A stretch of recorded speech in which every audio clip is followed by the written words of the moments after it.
Welcome to Newspresso. Here is the top story in the past 6 hours.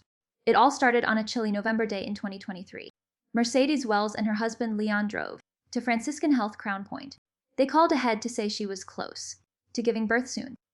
They expected a welcome like they'd had before, when Mercedes had delivered a child there. Instead, the staff told them to go home and wait for her labor to progress. It felt like an ominous cold shoulder, as Mercedes, who was already in heavy pain, pushed into a wheelchair.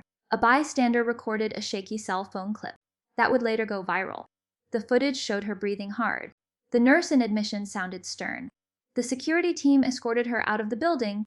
When she gave birth, it was 8 minutes later. Not in a hospital bed, but in her husband's car, on the side of the road. She didn't get care until a community hospital. In Munster, she delivered a healthy baby girl.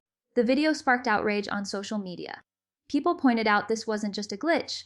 It was a glaring example of Black patients ignored. Raymond Grady released a statement on Friday. The doctor and nurse are no longer employed.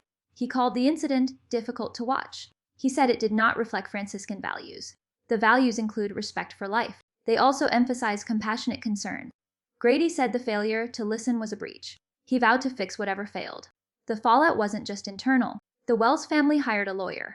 They alleged racial discrimination. They asserted they were mistreated because they are Black. In response, Grady mandated cultural competency, training for all labor and delivery staff. He also instituted a new protocol. Every pregnant patient leaving the labor unit, delivery unit will be examined by a physician before discharge. The hospital apologized to the Wells family. The hospital pledged accountability, promising that any future deviation from compassionate care, equitable care would not be tolerated.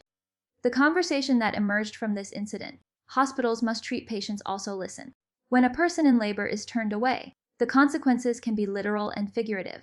A baby born in a car, a family left feeling unheard, and a community's trust eroded. The next time you hear a story about a hospital, ask yourself, was the patient listened to? If not, what can be done to ensure no one else goes through that experience? Subscribe Newspresso. Never miss a major global headline.